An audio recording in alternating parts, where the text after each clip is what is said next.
Hello everyone and welcome to another video. Now today we're looking at a so-called untested freebie that I found locally. This poor little graphics card needed a new home, so I stepped in to give it one. Always expect the worst if you're looking for a bargain buying untested computer parts. I just assume they're broken until proven otherwise. In this case it was well worth the risk. This card is a bit dusty, but we won't clean it yet, not if it isn't going to work. Turns out though, it does. Mostly. We've got a display, but the fan doesn't want to spin. A lot of modern cards have fans that stop under low load, but they still spin up on boot initially. Turns out we have an Asus GTX 1050 Ti. It doesn't have a 6-pin connector and it's so low power that it could probably run just fine without a fan anyway. It's idling at about 40 degrees. Okay, maybe not. I'm playing CS2 here with the card in its no fan mode.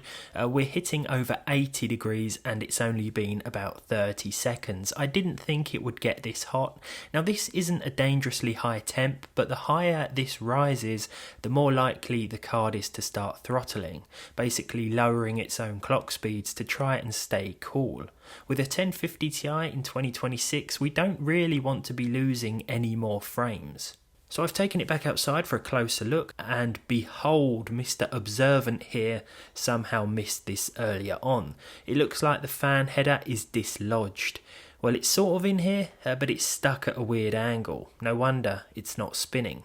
Alright, so here we are. Don't tell me the fix is going to be this simple. Well, actually, it would be nice if it was this simple for a change.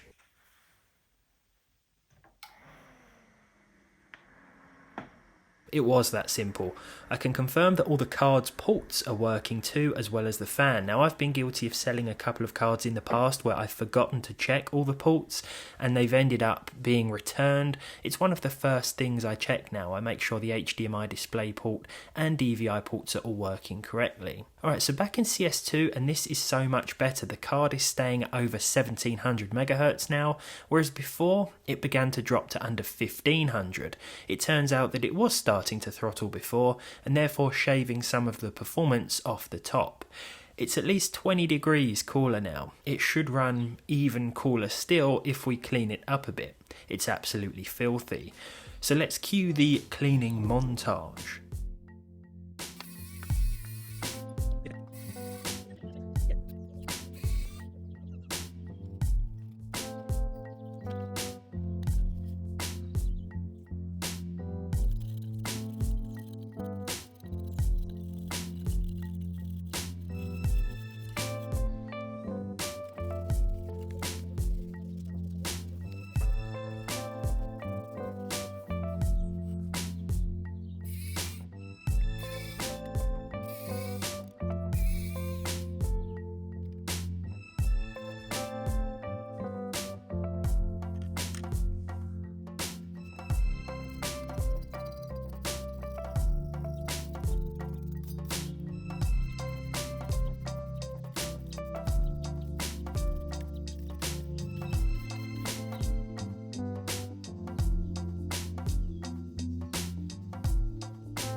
It's always a relief to see a card still working after taking it apart and putting it back together. Did you see that weird plastic sheet between the heatsink and PCB though? What was that about? Some sort of dust proofing, I guess, but it's not often I see that. So back in game, and it looks like we've knocked a further 6-7 degrees off of our card's temperatures. This video is probably going to be a lot shorter than usual, and I'm not sure if it's worthy of an upload, but hello from past Steve if you're watching this, and thank you for making it this far. It was about 11 months ago since we last looked at a 4GB GTX 1050 Ti, and things have only got worse for it since then. Sure, the newest, most graphically intensive games will struggle, and you may find yourself having to make some pretty hefty sacrifices to get playable frame rates, or near playable frame rates.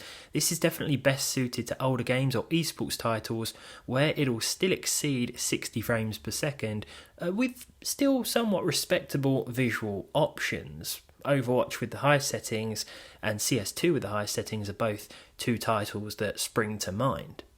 Now, even if you don't want to play games with a 1050 Ti, it seems like a solid enough choice for a low-power HTPC or basic office system.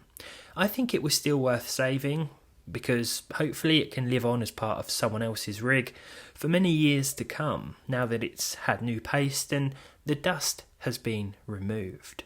Thanks for watching. A shorter one than usual, but I hope you enjoyed it nonetheless.